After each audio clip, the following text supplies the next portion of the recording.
practice since you started with the Brian Cassidy? How has that changed as you became a teacher yourself and delved more into yoga? You know, I was very fortunate, I think, in hindsight, to be exposed to Brian.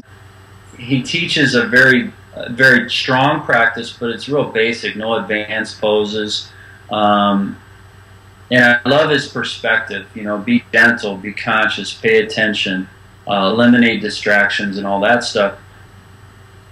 Eventually I had to sort of let that go, because I realized when I was listening to Brian talk about paying attention to the breath, or talk about being present, I wasn't always necessarily doing that. I was listening to him talk about it.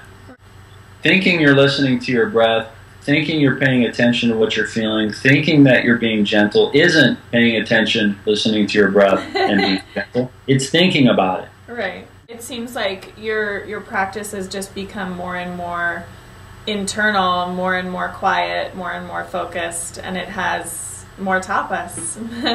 and on a physical level, a lot of times I think we think that a more advanced practice is a more physical practice. My practice is very physical, but the depth of the yoga is not reflected in the depth of the physicality. It's reflected in the depth of the attention and the awareness and the focus that I bring to the postures, that I bring to what I'm doing, whether it's on the mat or off the mat. Have you ever had periods where you've had an injury and you haven't been able to practice, or you've had to really modify things?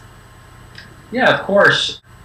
I teach more than 60 classes a month, and I'm exposed to a lot of people's, you know, dirty feet and sweat. And I get sometimes, you know, 50, 60 hugs a day.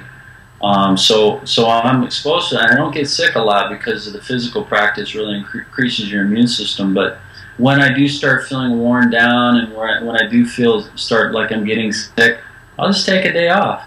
And it doesn't mean that I miss my yoga practice, because I'm always practicing. Because what is yoga? It's meditation. It's awareness. So even if you potentially stopped the physical practice for whatever reason, be it severe injury or you know, something like that, you would still feel like I'm still practicing daily. I'm doing what I need to do.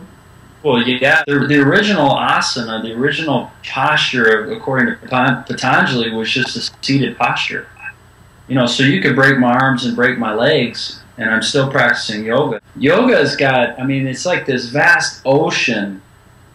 And it's the most beautiful thing. So, will I miss the physical? Yeah, probably to some degree, but I would never stop practicing yoga. And I think sometimes the physical becomes a crutch. Yeah. And how do you find inspiration every day? Like, do you ever find that that's lacking at all?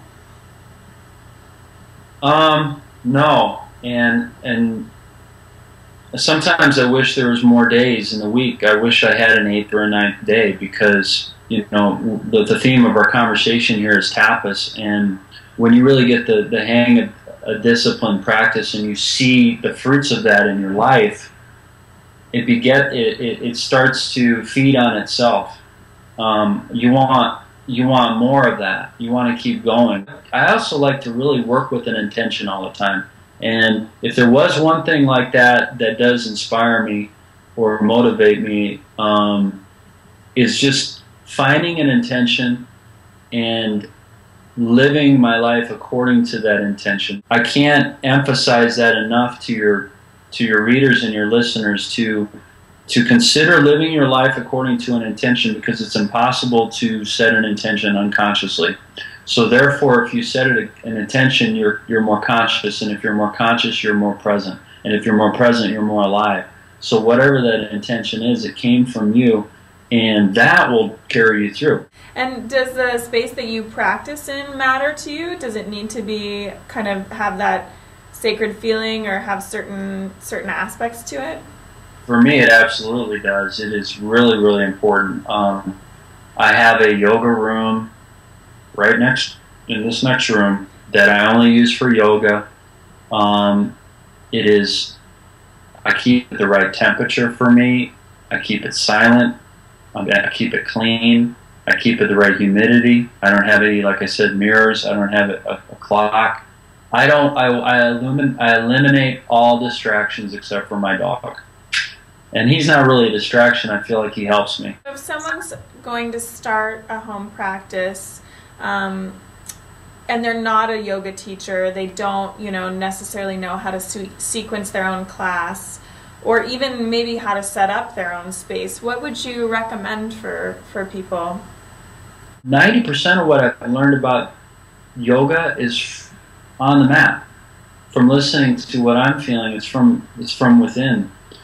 So really all you need to start is sort of a basic understanding on a physical level of the postures and their alignment, which you don't have to get real detailed with that, just the general postures. You really need to be consistent with it, because if you're not consistent with it, you're completely wasting your time. I tell people yoga is not a once a month thing. Nothing is, if you want the benefit from it. So set your intention to be consistent.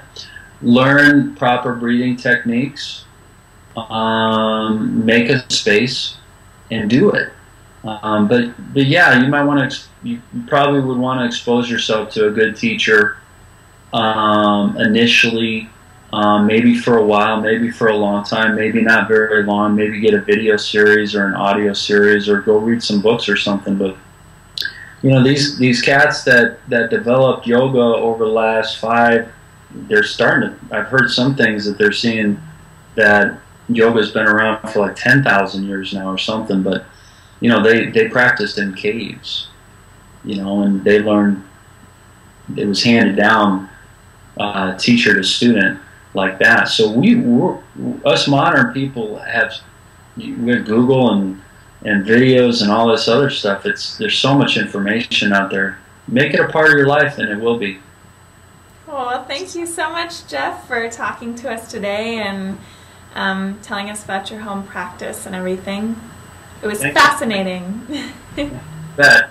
Thank you. All right, I'll talk to you soon. Bye now.